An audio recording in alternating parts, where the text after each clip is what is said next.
ఎస్కోట నియోజకవర్గ వైఎస్ఆర్సీపీ విస్తృత స్థాయి సమావేశంలో పాల్గొన్న జిల్లా పార్టీ అధ్యక్షులు చిన్న శ్రీను ఈయన మాట్లాడుతూ కోటి సంతకాల సేకరణ అనేది ప్రజా ఉద్యమం.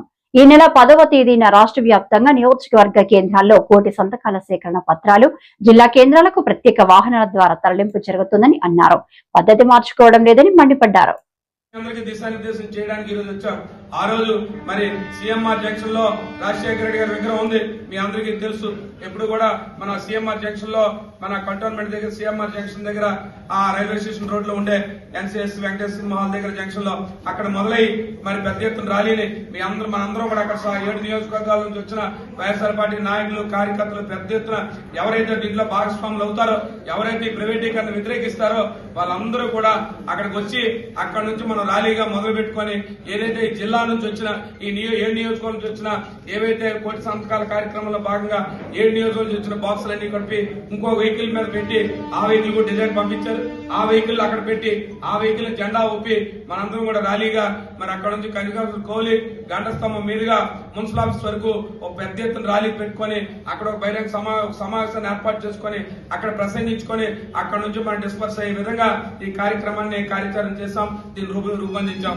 మరి దీంట్లో మీ అందరూ కూడా భాగస్వాములు కావాలి. ముఖ్యంగా ఈ 4 మండలాలు జామ మండలంలో సంబంధించి మొత్తం 5 మండలాలకు సంబంధించి పెద్దలందరూ ఇక్కడే ఉన్నారు. మరి అందరూ కూడా ఈ సమావేశానంతా ఇక్కడే కూర్చుంటారు. అందరూ కూడా ఏ రకంగా మేము ఆర్గనైజ్ చేసుకుందాం.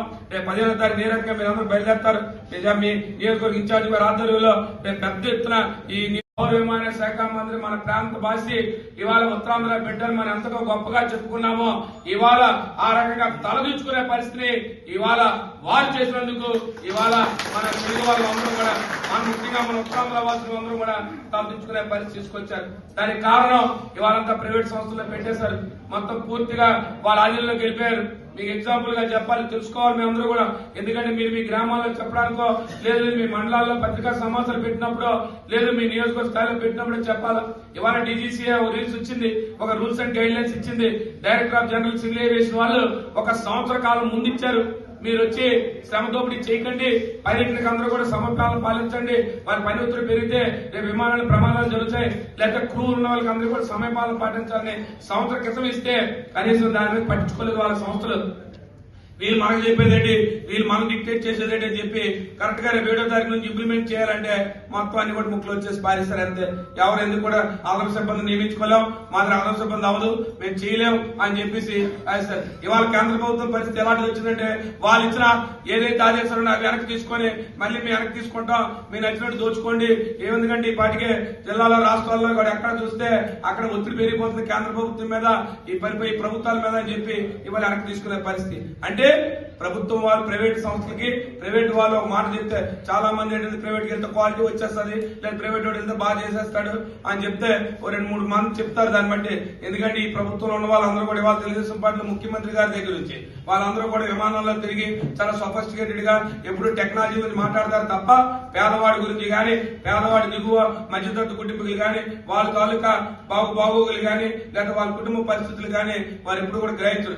వాళ్ళ రైతు పరిస్థితి ఎలాగుందని కొత్తగా చెప్పాల్సిన అవసరం లేదు. అనేక సమాచారాలు చెప్తా ఉన్నాం, పత్రికా సమాచారంలో కానీ మీటింగ్లో కూడా చెప్తా ఉన్నాం. ఇవాళ రైతులందరూ కూడా ఇవాళ రోడ్డెక్కి ప్రతి వాళ్ళు రైతు అన్నదాత అనేవాడు వాళ్ళ అష్ట కష్టాలతో ఉన్నాడు. ఎక్కడ కూడా గతంలో జగన్మోహన్ రెడ్డి గారి నాయకత్వం ఏ రకంగా ఉన్నారు, ఇవాళ ఏ రకంగా ఉన్నారో చూస్తే మనకి అర్థం. ఎందుకు చెప్తున్నామంటే ఇవన్నీ కూడా మన ప్రజల దగ్గర తీసుకెళ్లాల్సిన అంశం.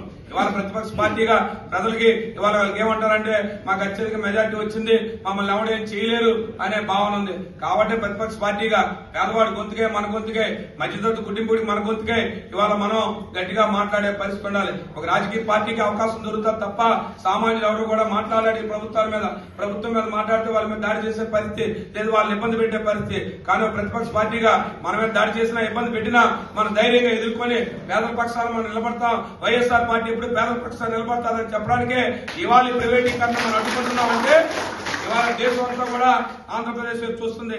జగన్మోహన్ రెడ్డి గారు ఇవాళ ఏదైతే చెప్పారో ప్రైవేటీకరణ అడ్డాన్ని